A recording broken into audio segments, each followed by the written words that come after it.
A.B. Venkateswara Rao sir and Kishore sir personally, వాళ్ళ family మెంబర్స్కి at a personal level, at a social level.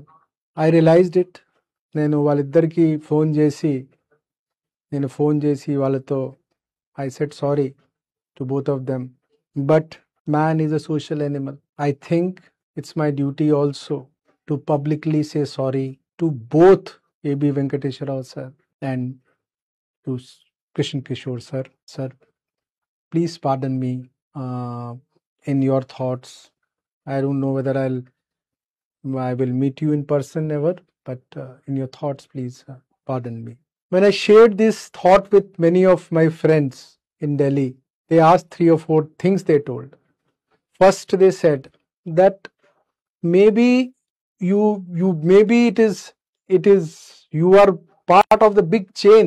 Maybe you would have written what you wanted to write. Result would have been same. My answer to my friends is maybe would have been same. But the journey of ethics and morality is a personal journey. It's a journey I want to have for my own conscience, not for anybody else. At least I would have died without any guilt that I did not apply the lens of ethics and morality. The second thing which all my friends keep telling me, ఇది ఇప్పుడు ఈ లెవెల్లో ఇప్పుడు చేసినప్పుడు what is the outcome?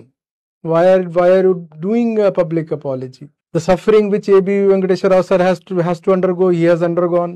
What Krishan Kishore sir has to undergone, they have undergone. Then why are you doing this public apology? And what you anyway have come out from IAS, you are no more in IAS. The first is, yes, I cannot bring back their sufferings. I cannot reduce their suffering in that time period.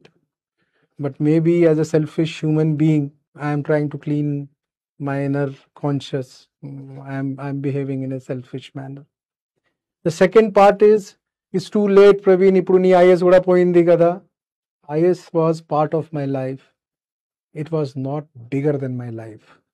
I have still left some part of my life is still left. Now going forward, I will whenever any issue to be examined in my life, in my career 2.0, there are different lenses to examine an issue. Basic survival lens, rules and regulation lens, tradition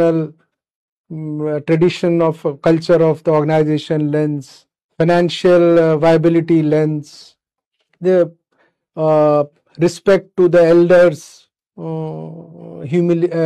lens. ఎన్ని రకరకాల lens ఉంటాయి. But now going forward, while examining any issue, I will first put the lens of ethics and morality. And one of my friends said, మీ ఇద్దరికే sorry చెప్తున్నారు, you must have also done the same thing to many people. I thought very hard. I said all other cases, as a commissioner ఉండొచ్చు, as a collector గా ఉండొచ్చు, as a principal secretary గా ఉండొచ్చు, I always, if I had a rough conversation, was only to improve him as a person. I keep telling my friends, నేను చాలా మందికి field inspections లో నేను పుల్అప్ చేసేవాళ్ళు. Now I have come out from government. Many of them are still working in government. Some of them might have retired. Now I am nobody in government. Let any one of them say that my conversation of that was not to improve their performance for themselves and for the society and for the state. So as it is said in Hindi, jab utho tab savera. It is that resolution which I have taken for myself, that going forward, it is the principle of ethics and morality only will show me the path for my career 2.0. Thank you, friends, for sparing your time and listening to my confessions. Thank you.